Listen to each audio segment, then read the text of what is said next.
আম্মুর ঘাড় ব্যথার সলিউশন দিয়ে এখন আমরা চলে যাচ্ছি কাশফিয়াদের বাসায়। যেহেতু আঙ্কেল একটু অসুস্থ, মানে কাশফিয়ার আপু একটু অসুস্থ, তো আঙ্কেলকে দেখা হয়ে যাবে, সাথে কাশফিয়া কিছুদিন ওর বাবার বাড়ি থাকবে।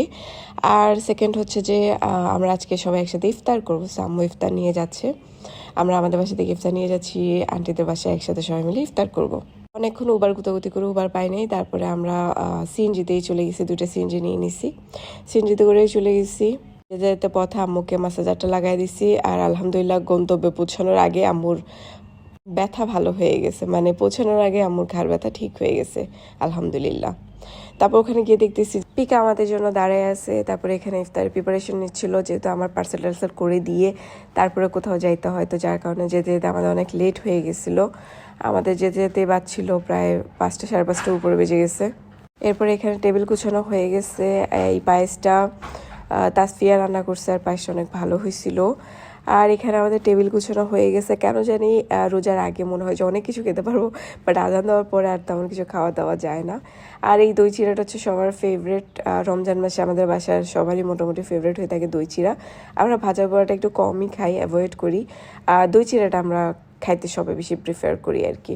তো এখানে আজান দিয়ে দিছে অলরেডি, আমরা সবাই রোজা রোজা খুলে ফেললাম। তারপরে যেহেতু সব মানুষ টেবিলে জায়গা হবে না, আমরা কিছু মানুষ টেবিলে বসছি, কিছু মানুষ হচ্ছে যে ড্রয়িং রুমে। আর এখানে দেখেন গুড গার্ল আজান দেওয়ার পর একটু রোজাটা খুলে আবার কাজও করতে বসে গেছে, মেয়েটা আসলেই ভালো। আর এখানে তাসফিয়া আমাদেরকে শিখাচ্ছে কীভাবে কাঁচের চামচ দিয়ে পেঁয়াজু, আলু চপ, বেগুনি, সমুচা এগুলো খেতে হয়। এখন হয়েছে গিফট দেওয়া নেওয়ার পালা, মানে আম্মু আন্টিদের সবার জন্য গিফট নিছিল, সেগুলো আন্টিদেরকে দিয়েছে। আর আলহামদুলিল্লাহ সবারই অনেক বেশি পছন্দ হয়েছে। এখানে আন্টির জন্য একটা 3 পিস নিয়েছে, যেটা আমার ফেভারিট কালারের ছিল। তারপর এখানে সবাই গিফট টিফট খুলে দেখার পরে যে কাজটা হলো সেটা হচ্ছে হালিম। হালিম ছাড়া তো আর ইফতার হয় না, হালিম ইফতারের পরে মাছ লাগবে। সেখানে আমরা লেবু টেবু দিয়ে একটু হালিম খেয়ে নিছি, যেটা আমার আম্মাজান কুক করেছে, মজাই হয়েছিল। এরপরে আন্টি হচ্ছে যে বিরিয়ানি বসাই দিচ্ছে, কারণ আন্টি আমাদেরকে রাতে না খাওয়াই ছাড়বে না, বাট আমাদের সবারই পেট একদম ফুল ছিল। তো আম্মা বলতেছে যে এখন বিরিয়ানি খাওয়া একদম পসিবল না। তো আন্টি কী করছে, একটা বড় সড়ো গামলা বের করছে, আন্টি আমাদেরকে বিরিয়ানি দিয়ে দিছে, বলছে বাসায় যেয়ে খাও। আর আমরা সেটা অনেক তৃপ্তি করে কিন্তু খাইছিও। তারপরে আন্টি তো পারলে পুরোটাই দিয়ে দিত, কিন্তু আম্মা বলতেছে যে আরে ভাই আমরা মানুষ 3-4 জন, আমরা এত কিছু কিভাবে খাবো। এরপর আমি আর কাশফিয়া ঝগড়া করতেছিলাম, আর আম্মুরা বিদায় নিচ্ছিল। গল্প করে সারা কাটাইতে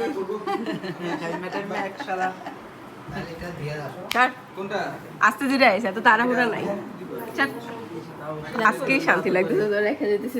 আল্লাহ শান্তি করে ভালো রাখে, ভালো থাকে। যা আমরা কাশফিয়াকে বিদায় দিয়ে বাসার উদ্দেশ্যে রওনা দিলাম। যদিও আমাদের একটু খারাপ লাগতেছিল, কারণ কখন আমরা এইভাবে ওকে রেখে যাইনি, যতবার এসে ওকে নিয়ে যেতেই আসছি।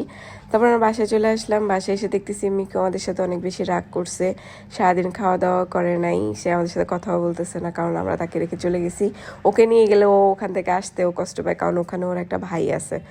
তারপর আস্তে আস্তে আমার দেখতেছি খুব বেশি মাজা ব্যথা করতেছে, সাথে আমার ঘাড়ও অনেক ব্যথা করতেছে।